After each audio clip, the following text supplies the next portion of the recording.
All right. Thank you so much for staying with us. Welcome back to the program. It's now 8 minutes past 7 a.m. on this 13th day of May 2026. Karibu sana. We have got 1 hour to do this, so stay with us. Today, I want to take a look at the just concluded the summit that ended yesterday with several declarations happening there. Several heads of state came with recommendations and declaration which is now dubbed the Nairobi Declaration. We want to take a look at what is there.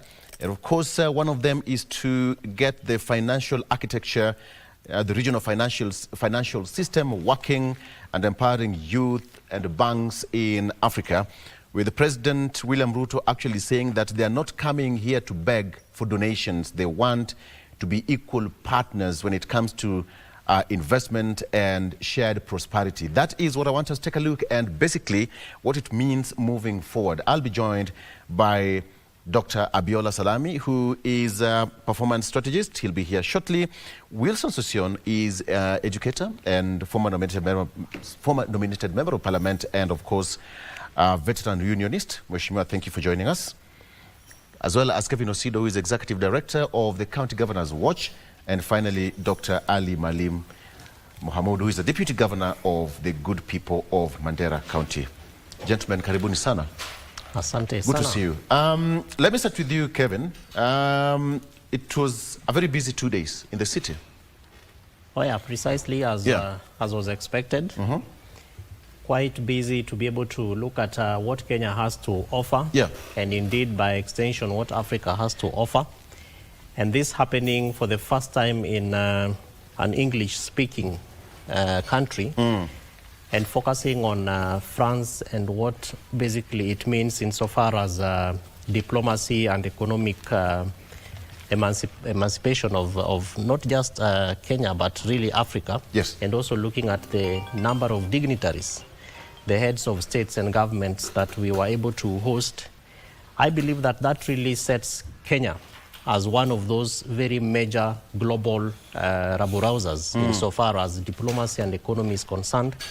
And Victor, if you look at the kind of agenda items that were being discussed in that particular summit, I believe that if not basically to profile other nations as benchmarks, Kenya has been able to do very well insofar as energy is concerned. We are talking about nuclear right now, insofar as AI and digital innovation is concerned, insofar as agriculture and food security, insofar as industrialization, blue economy, health systems and the reforms that are taking place in our health sector, and moving it even to youth engagement and the kind of programs that the government of the Republic of Kenya has been able to roll out, whether working or not, but the goodwill that government is able to present a platform for young people. I finish by really thanking President William Ruto for the kind of proposals that he made in international financing and the kind of regimes that we are talking about, where he really emphasized the fact that Africa is coming forward not to belabor this aid, monotony around aid, but that Africa also has the opportunity to come forward as an able global player insofar as what economy is concerned, and particularly looking at what has happened with USAID, the kind of programs that were being run, the kind of financing that most African countries have to go through when you talk about debt and how it is being managed, and therefore the kind of services that Africans therefore fail to get when we do not have financial resources. So I think that the president made a very important point to therefore look at the financing regime and the proposals that is making to the global international communities. Okay, before I come to you, Mwalimu Sosion, let me take you through the front page of the local dailies in 1 minute. Fight for ODM bases as Oburu and Sifuna stage rival rallies. That's on the front page of the Star. Factions planning meetings on May 31st in the Lake region. Okay, that is what's here. And of course, still on the front page is Ruto seeks a fairer global financing system at the summit. That's exactly what you've said, Kevin. That's on the front page. And YUD is facing an uphill task in Emwari Dikir by-election. Front page of the Star. Very quickly, on the Daily Nation, playing with the numbers. Okay, playing with numbers. That's on the Daily Nation. And it's about the Uhuru administration attacked Auditor General, scathing report on Eurobond. But then now, again, the numbers here, down here, is the Africa Forward Summit, which culminated yesterday. Africa bids for energy deals with France. And finally, Bitok's passport hit. That is on the front page of The Standard. Bitok's passport hit. Despite, according to The Standard, despite allegations over the irregular issuance of Kenyan passports and identity documents to foreign nationals, Foreign Immigration PS Julius Bitok and Director General of Immigration Evelyn Cheluget have remained silent. The latest claims have now gained fresh attention after documents shared publicly by former Deputy President Rigathi Gachagua pointed to a system that bypassed standard safeguards and fast-tracked approvals through senior immigration channels. Insider Now accounts and tracking records suggest a process that raised serious security concerns during Bitok's tenure. The lingering silence now leaves one central question hanging: when will Kenyans get clear answers on what really happened? Those are the quick look at the front pages of the local dailies. Let me come back to you, Mwalimu Sosion. It was a massive investment, but before we get to there, it was a very good platform for Kenya, as Kevin has said, that Kenya did not play as a guinea pig, but we were up to task, because hosting 30 heads of state and delegation, that was a massive investment. Yeah, indeed. And I think it is now convincing to every Kenyan that Kenya is a critical player on the global stage, particularly on the economic front. And that Kenya is not just a strategic economy globally, but is also a strong logistical hub for the continent. And the Kenyan leadership is in sync with the mood of with the global mood of the moment in terms of economy. Looking at the arguments of the president and the forum itself, the theme actually shifted away from aid donor dependency to empowerment of the continent and building the continent using domestic resources and engaging in bilaterals and even funding that has got more friendly approach in terms of, and that's where the president talked of reforming the financial architecture. And of course, the French African Summit will culminate in the G7 meeting in which the president will attend. So I think, give it to Kenya. We've proved we can be a smart, an ideal crucible for economic reforms in the continent.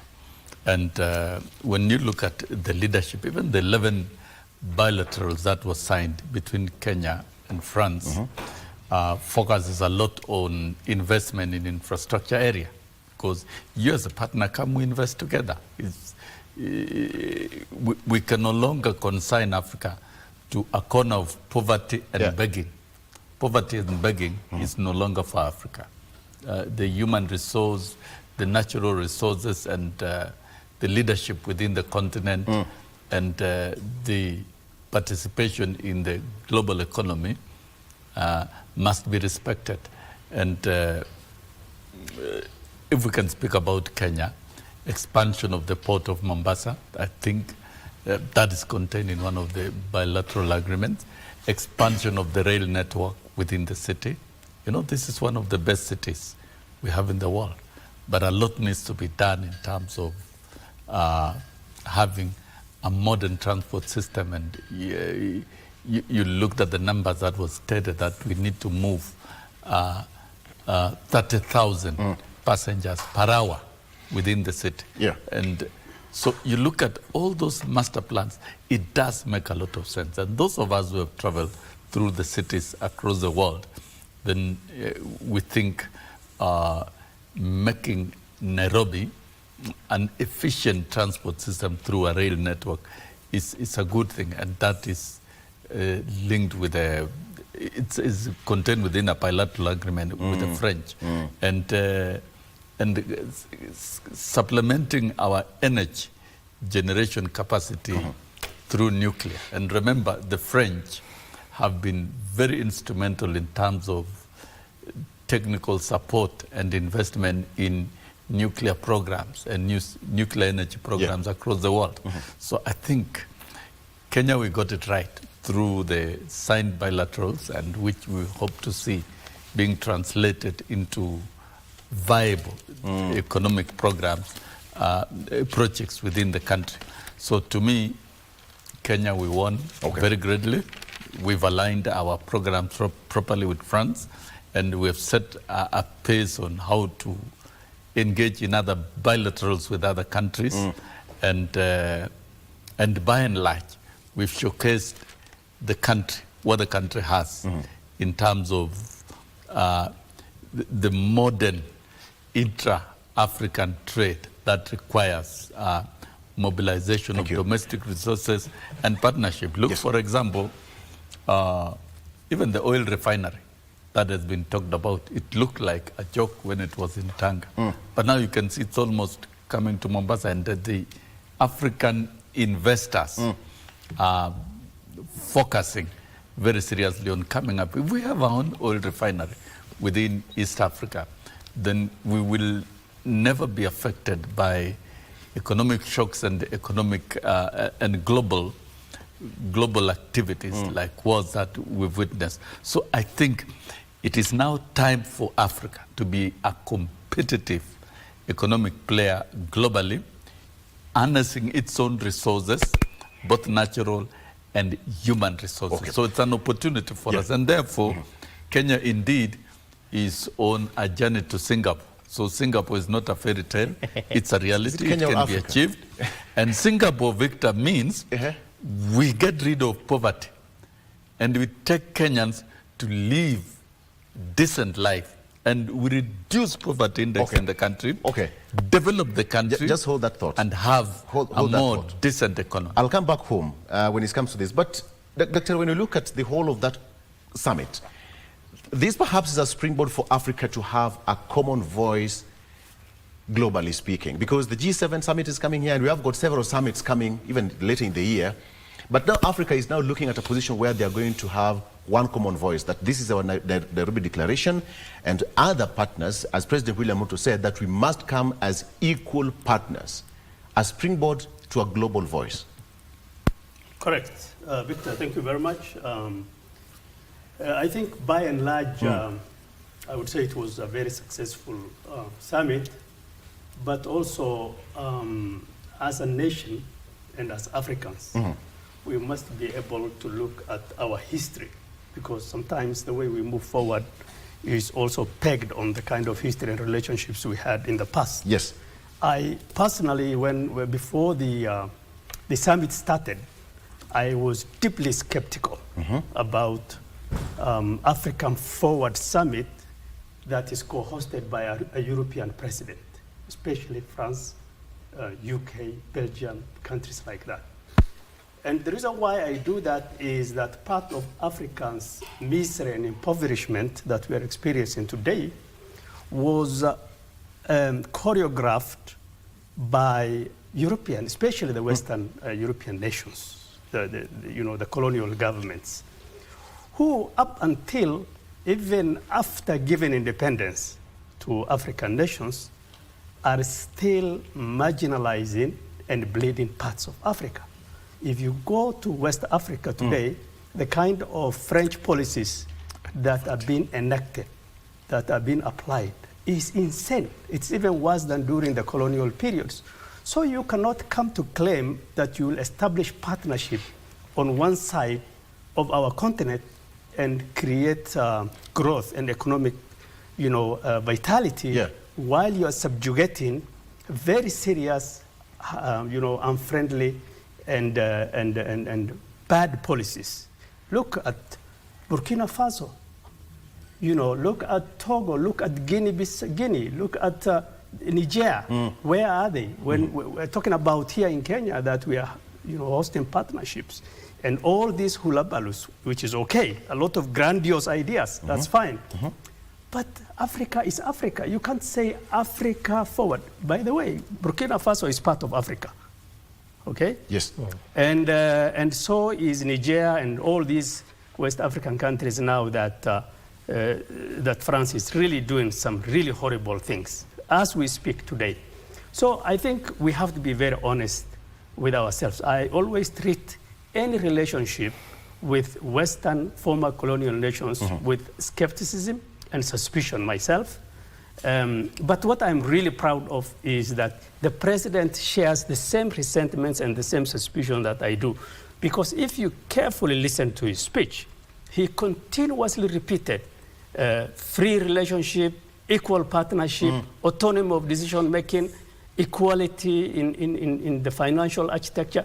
So even in the president's speech, if you go back and listen to, those fears are there.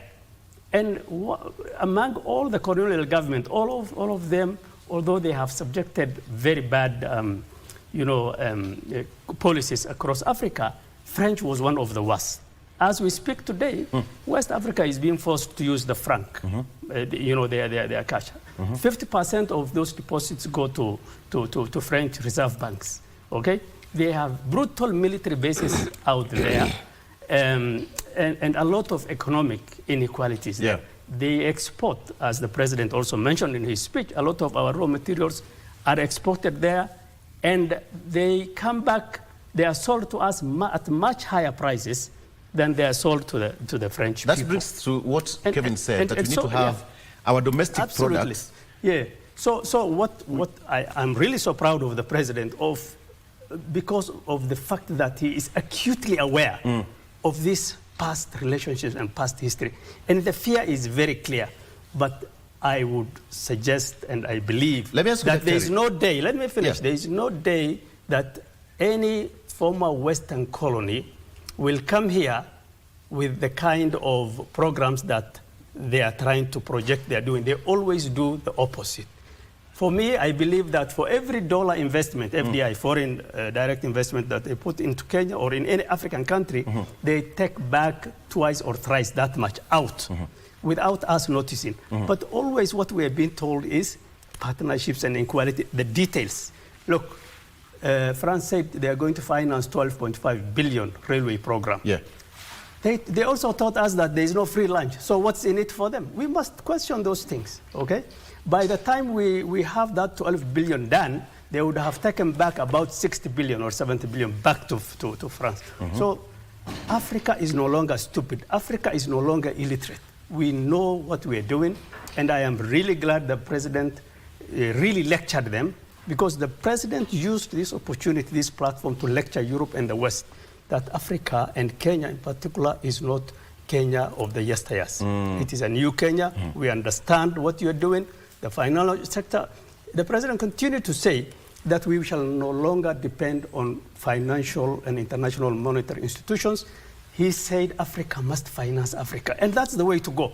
That's the way to go. Go ahead. Are we in a position to finance ourselves? Because the big brother is also watching.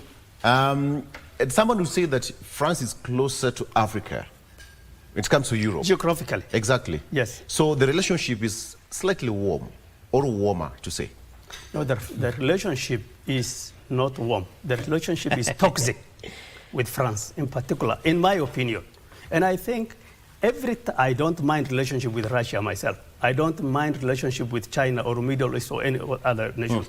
But every time I see any project or partnership with any former colony, especially those guys who sat down in Berlin conference, the famous Scramble for Africa, who legalized and moralized colonization, and who continue to do it now, veiled in different version. I always have my suspicion. What Macron is doing is that West Africa has become too hot, unsustainable, and he is looking for another option. Macron was chased by America. Macron was chased by West Africa. He is trying to come here to mess up with East Africa and Kenya. And trust me, time will vindicate me a few years, 10 years, 20 years from now, that this relationship, unless we follow the script of His Excellency the President Ruto's proposal to be very careful and cautious, we will regret heavily. That's what I think. Let's take a break. Sosyan is yearning for something. Yes. I wanted to chip in very quickly. I want to serve you tea. Serve him coffee, not tea. Stay with us. Stay with us. take a We'll be break. right back. Yes. Yes. And this triggered a new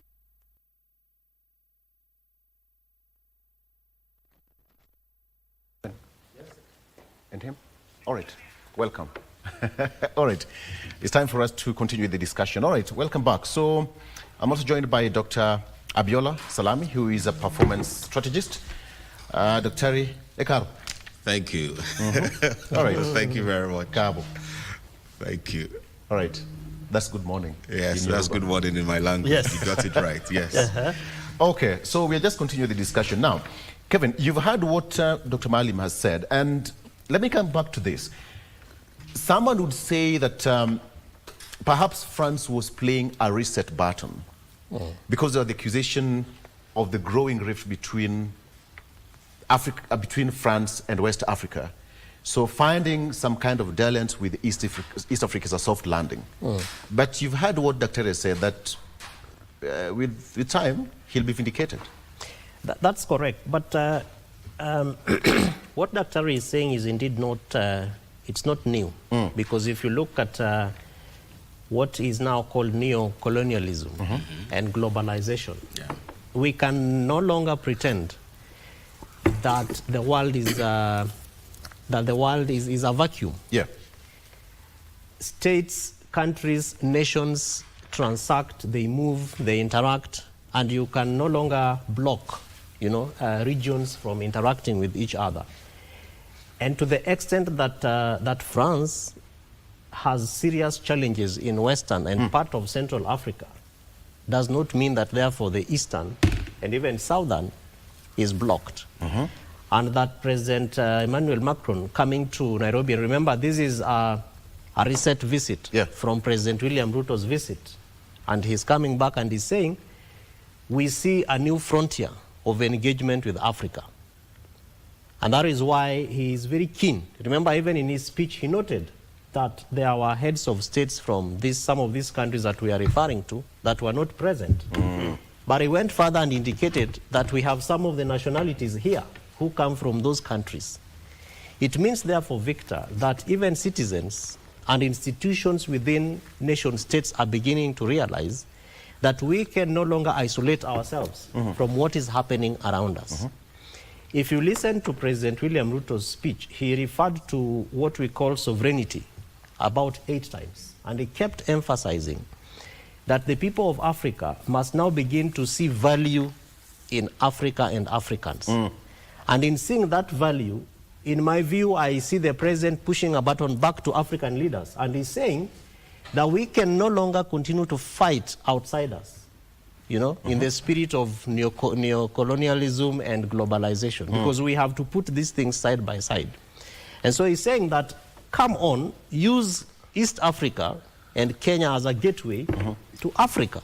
And let's see what this means, because even sitting at the G7 is not a small thing. Some of the things that President William Ruto was referring to are not small things. When you talk about a financing regime that is pro-Africa, and he's saying that even our debt credits, part of why we cannot make it as Africans is because the ratings that you are using as people who come to Africa, you siphon a lot from Africa, but ultimately you don't see value in what we are able to produce. Is a kind of carrot, I imagine, that he is sending to African leaders. And he's saying that even in our own institutions, yes, it is called Africa Forward, but what is it that we can be able to do within the AU and within the region called EAC?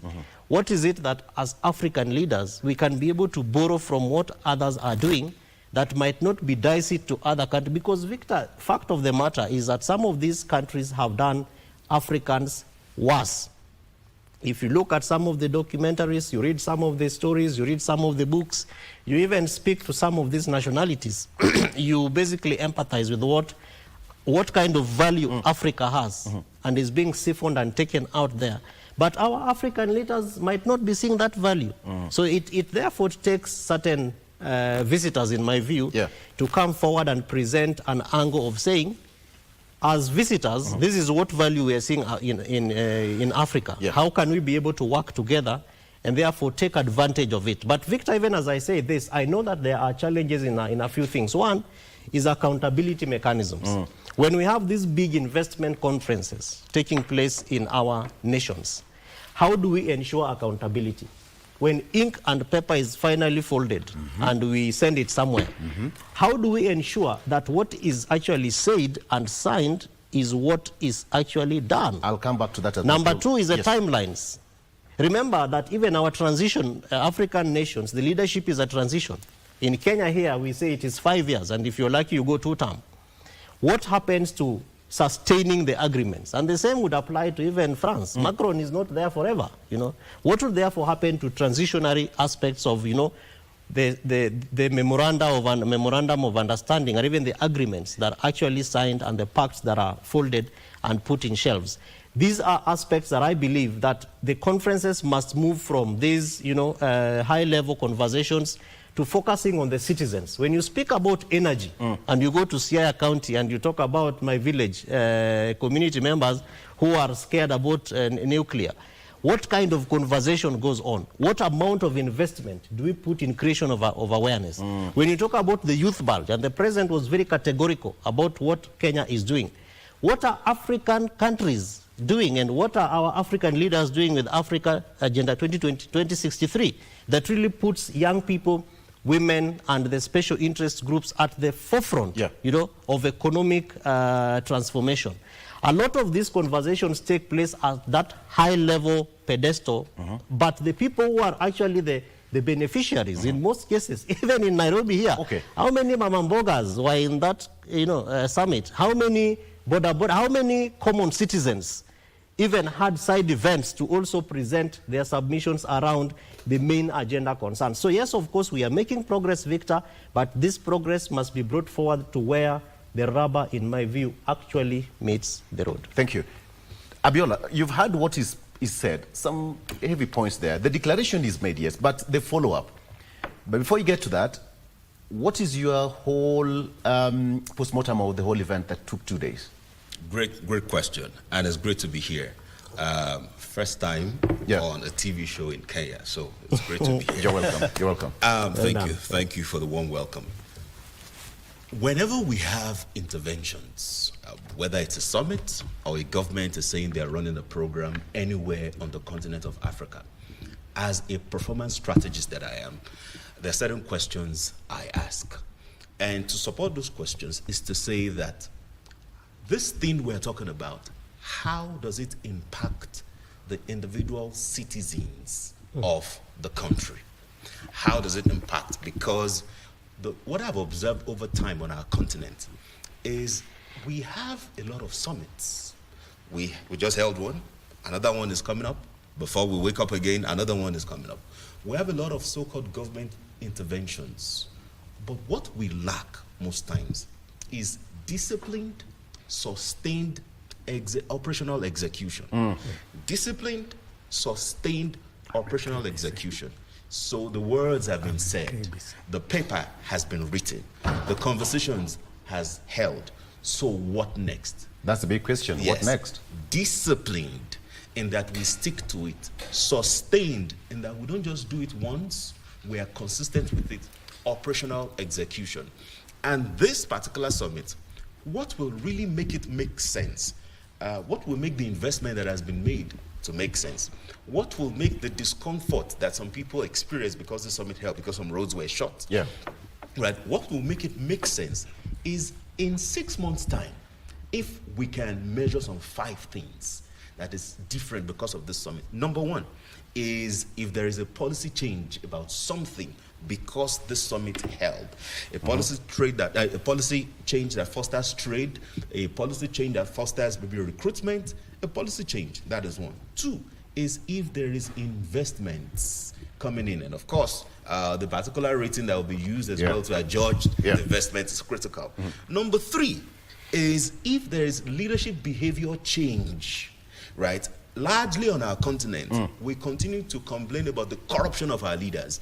And you even have corrupt leaders calling other leaders corrupt, whereas the corrupt person is the person that is talking, at the same time. So when there's leadership behavior change, when we can see that, before May that this program held, our leaders used to behave this particular way. But there's a modification, there's an improvement in the way they behave. They now truly care more about people, not just propaganda. Yeah. They now really truly care more about people. They now really truly listen.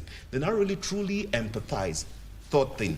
The fourth thing is youth engagement. That can we now see that before this summit held, our young people were not engaged as much as they are now being engaged. Youth inclusion, which is important. And finally, is about institutional accountability. Now, one of the challenges we have as a continent is our institutions are weak. Yes, you have people in offices and they have what they are meant to do, but they are not doing it. To access care in Nairobi, to access health care in Nairobi, to access educational facility in Nairobi.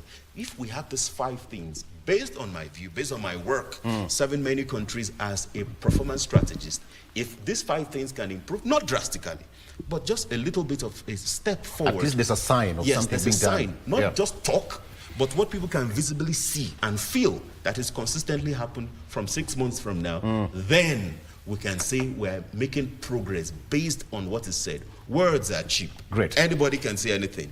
Action. He's a teacher. And as a teacher, you focus on a child's or a student's performance over time. And you say this student, when schools was opened, he was at this particular level. And now we are closing the term, Mwalimu, this is the performance of a student. Based on what he said, what next? Because now we have got so many papers. There's a declaration yesterday. Yeah. So what are we going to do moving forward? Because results has to be seen. Yeah, the onus of transforming Africa rests in Africa. It's within Africa. It's within the leadership. Yeah. And I think I begin from where you left, the leadership. Why are we in Nairobi? It is because of a leader. Who is that leader? President William Ruto, who has been very bold to talk to the global powers on behalf of the continent that we need fairness. We need a new financial architecture. And he has gone ahead to develop framework on how to create partnership with those institutions. He has done it with France, for example. And I think the strongest thing that we need to do here is to deal with governance in Africa. What didn't we get right at post-independence? What didn't we get right? Did we really get democratic governments that involve the participation of the people as far as involving the youth? It is now in 2026 that we think we've excluded the youth in matters development and inclusion in governance. And that is why one of the key take-home in this conference was involvement of the youth. And Africa is projected to have one of the biggest youthful population that will be useful, that will be playing a critical central role in transforming Africa. But that cannot be done unless there is accountable governance. And governance that is accountable to the people. And this speaks to democracy, and this speaks to reforms. If we are talking about the Francophone countries rebelling, they're rebelling against economic repression that they faced through post-colonial period. The post-colonial era has invited poverty to them, and not just to Francophone countries, all post-colonial Africa. And I would like to say here, as long as we don't manufacture, process our own minerals and raw products within the continent, we'll still continue having these summits and we'll remain in the conundrum of poverty. Yeah. And I think that is what President William Ruto is trying to pursue if we are talking about having an oil refinery, for example, here, so that we don't need to rely on imported fuel from the Middle East. We can process our own crude oil within the continent and serve the market of our own continent. So, speaking in terms of Pan-Africanism, we need a new spirit within Africa in terms of Pan-Africanism. And we need a our countries, our 54 sovereign states, to break away from the yoke of their former colonialists, and we integrate within the continent. And I'm happy the Secretary UN was at the conference, the AU chair was also at the conference, and so these are African resolutions that do not need to wait for an AU meeting, but there must be action plan. You know, we must move from words to action so that the indicators of action lines post Nairobi declaration. Yeah. And you know, the bigger master plan, the Africa 2063, then can be fast-tracked. Africa Vision 2063. Because if we need to get to Lagos, Nigeria, with an elaborate roads and rail network, Kenyans can move to Nigeria in a matter of 5 hours, either by road or by air, so that we need to open the African infrastructure, the air transport system, rail, roads, and remove the barriers, the borders within Africa. What happened with the EU? EU simply dissolved the borders that existed in Europe, and you can travel cheaply within Europe, and with one common currency within Europe, the economy is more friendly. What will be wrong with us having our own currency for Africa in future and industrialize this continent? Perhaps someone can say that there's a trust deficit among the member states. And the youth, the youth of this continent, the youth of today of this continent are the people who will change this continent. Mwalimu, you know, forget about having African currency. We can't even have our local currency in West Africa. We're using the French currency. That is just food for thought. Yeah. But he has a very pertinent point in saying, what did we get wrong post-independence? Okay? In my view, we have not gotten independence. Up to today, there is only change of administration. Power was not transferred. Economy was not transferred to our countries.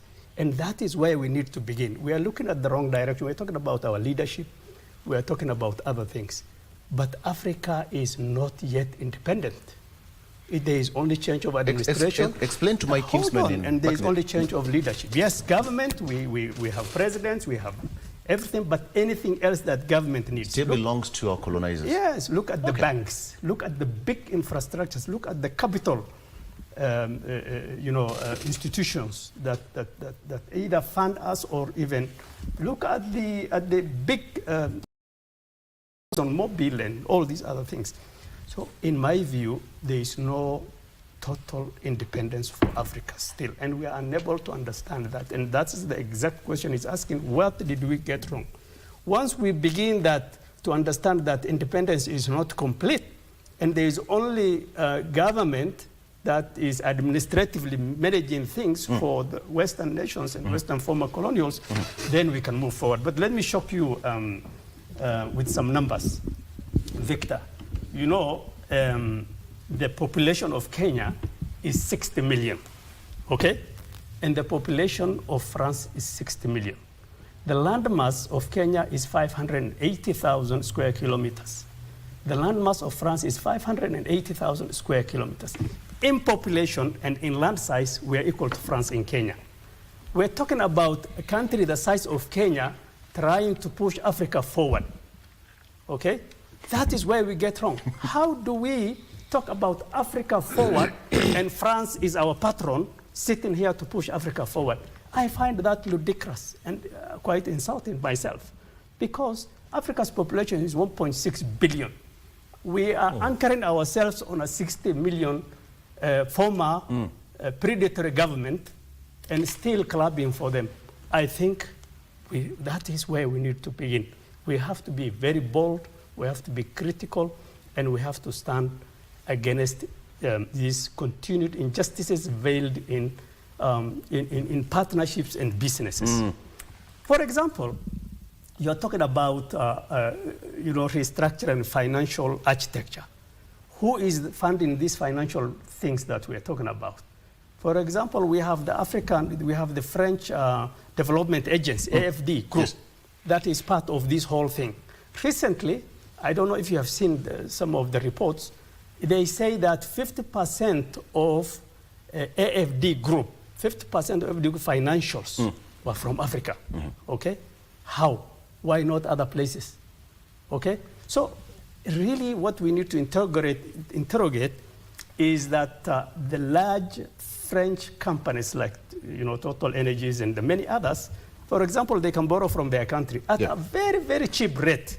The same institution will give loans or credit to our companies here at a very high rate, which gives them competitive advantage. So you see, these details is what we are not talking about.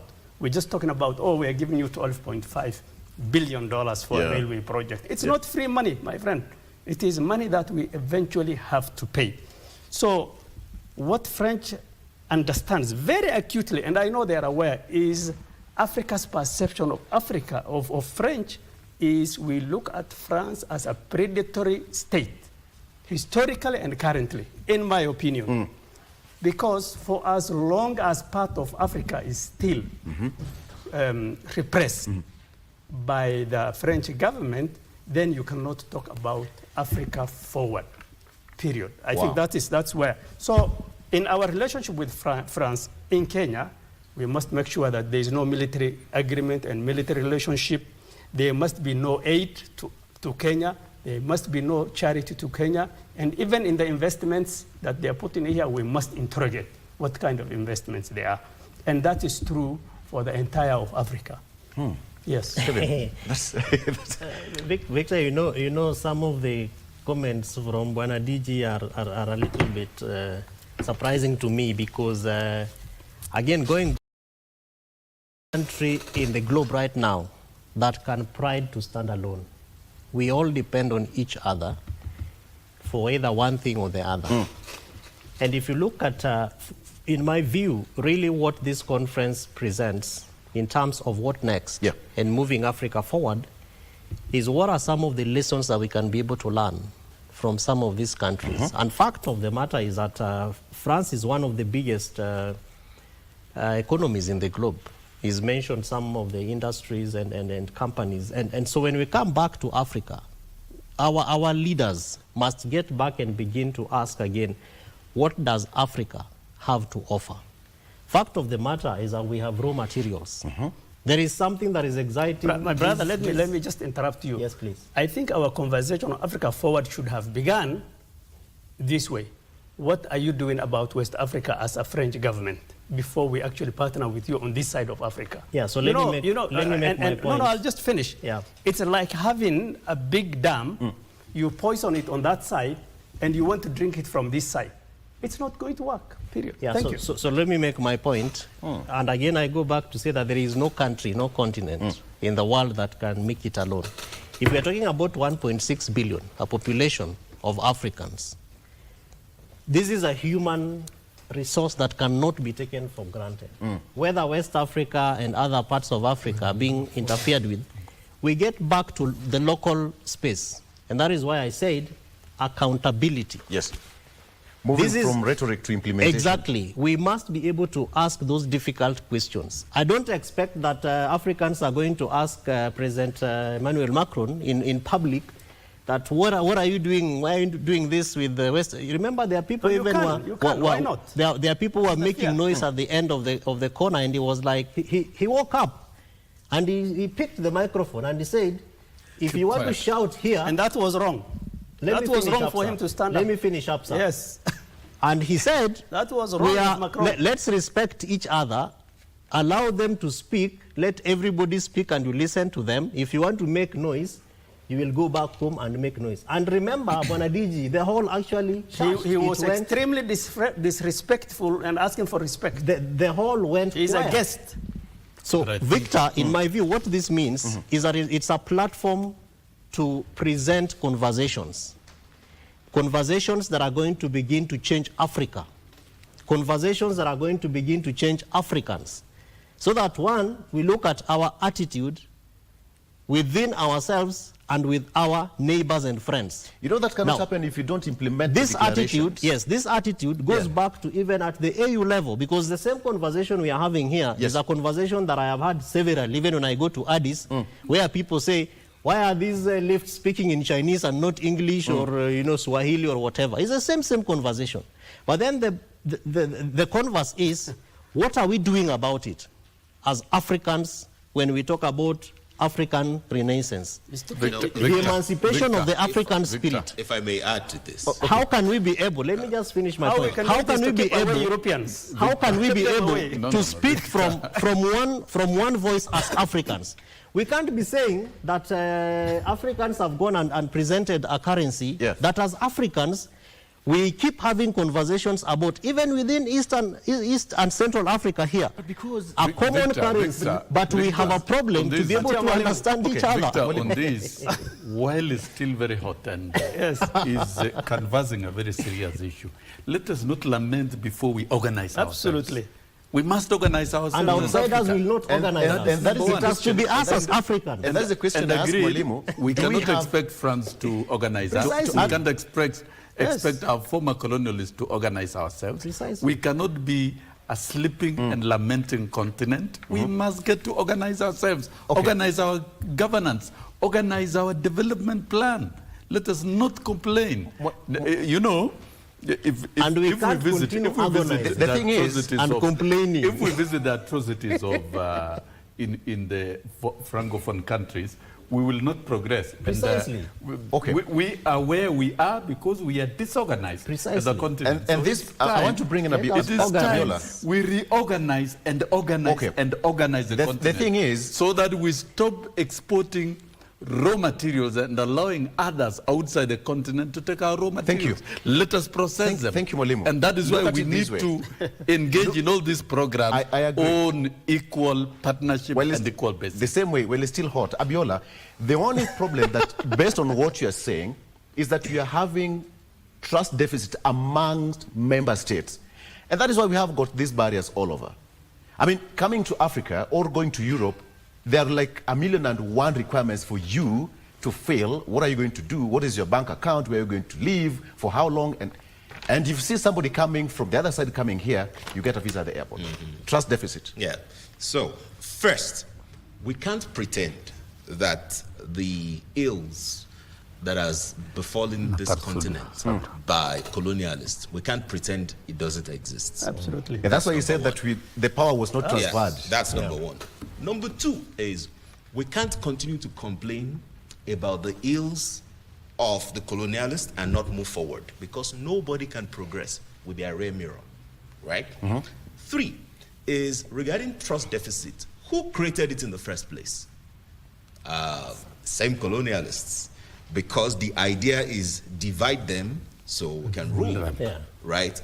And it's important that we are conscious of that, which is why any conversation at all about our progress, I agree that it's insulting to have one country coming to talk about a continent like France, to Africa, and we can't pretend about their activities in other places as well. But we're saying that we won't use that to say we won't move forward. So what should we do from now going forward? Which is where I always stay, which is where I am. It is that there are conversations that held in this last summit. 5 questions to ask. Number one, who owns execution of this declaration? Because we have several declarations. Who is the one, which institution, which people, which team are the ones to execute what has been agreed for the benefit of Africa? For the benefit of Kenya, for the benefit of East Africa, by extension for the benefit of Africa. 2, who tracks the delivery? Who will be tracking it? To give us reports every 3 months, every 6 months, to say that, okay, based on the conversation we had in May, in Nairobi, this is where we are now. We've executed 2 things, or these are the bottlenecks that we're experiencing, and then in the next 6 months, we hope that XYZ will happen. Who is measuring the outcomes? Who's measuring the outcomes? 4, who communicates progress, with us? Is it just one day maybe the president feels like talking about it? Or is there a group? Is there an agency? Are there people charged with that to communicate progress for us? And finally, who holds the leaders accountable?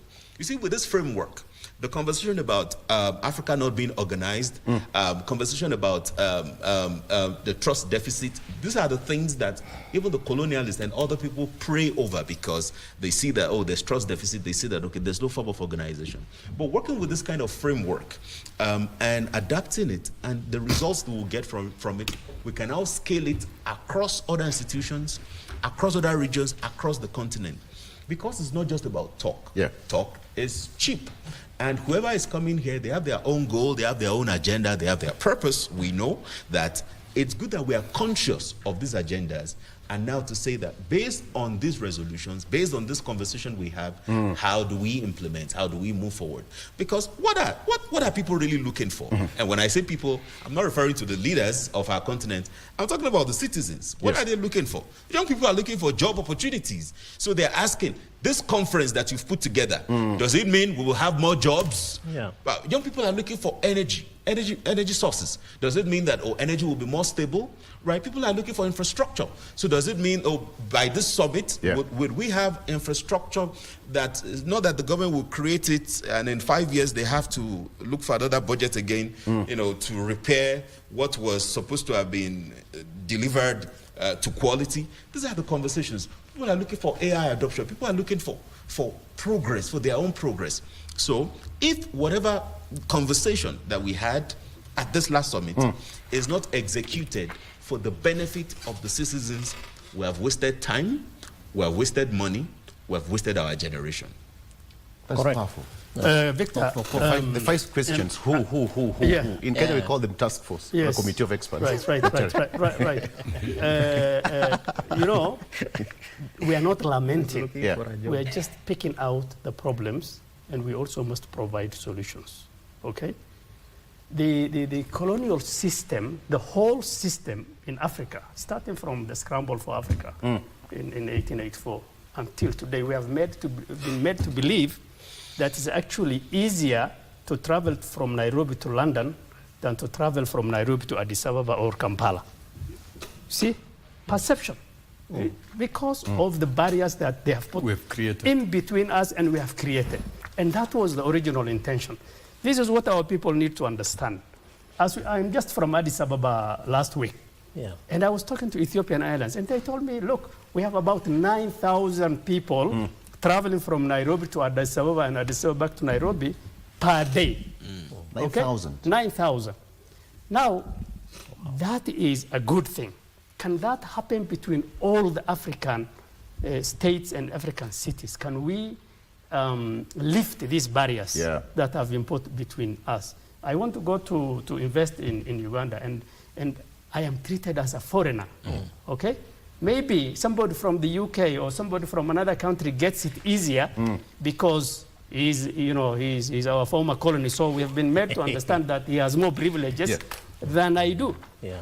See, this is the perception. If I am an African and I go to, for example, I'm not picking on Nigeria, but for example, Nigeria, and I take $100 million there, and there is a Mzungu, and I'm not being a racist again, he brings $1 million, they put much more value on the $1 million of the Mzungu than my $100 million. And this is our African problem, a perception that has, so we have to realize, we have to wake up as people of Africa that we, first of all, even our resources, even if they are small, we depend on our resources first. Like he said, you can't live in isolation, but you cannot justify to be and call it inclusivity when you know that part of you is being repressed and mistreated. And so that's where our conversation must begin. I have not finished. So what Africa needs to focus on, is 2 things. First of all, integration within the African countries. Yeah. Secondly, as he said, infrastructure. And really, this will bear us out in terms of economic growth. For as long as these obstacles and these hiccups are there, we will remain where we are. Speaking of foreigners, the director gave us 5 more minutes. Okay. She's so good to us. Yes. And we are out of time. William, sorry, I was a bit brutal. I think it is good we become... You know what it means? We become pragmatic and futuristic. Let us not now live in the past. Yeah. Let us live in the present and the future. What must we do The honors of reforming Africa rest with the African leadership. And it is a governance of every country, every member state that is accountable for implementing all these programs.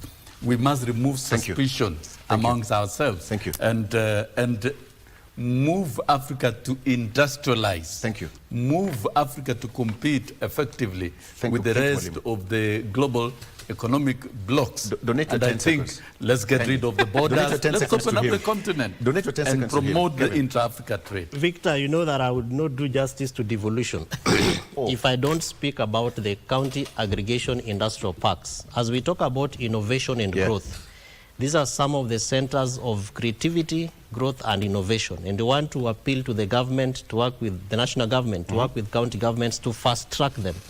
Open up the KIPES, strengthen them, enhance them so that the spaces of research, innovation, particularly for our young people, because we cannot be, again, as we are saying, be speaking about big conversations that cannot be touched locally. As Kenyans say, what is the state of Vitu kwa ground? Yes. Enhance those KIPES, allow young people to go in. If you have an idea out there as a young person, as a mother in some women group, give them a space where they can be able to design, co-create, and then strengthen even the investments that come from this innovation. That way, we'll be able to see connection between President Macron, President William Ruto, and the woman in the village, the young person there, and even those persons with the disability who are struggling with Braille, etc. Okay. Dr. Abiola, my director says that you need to be given some home in Kenya.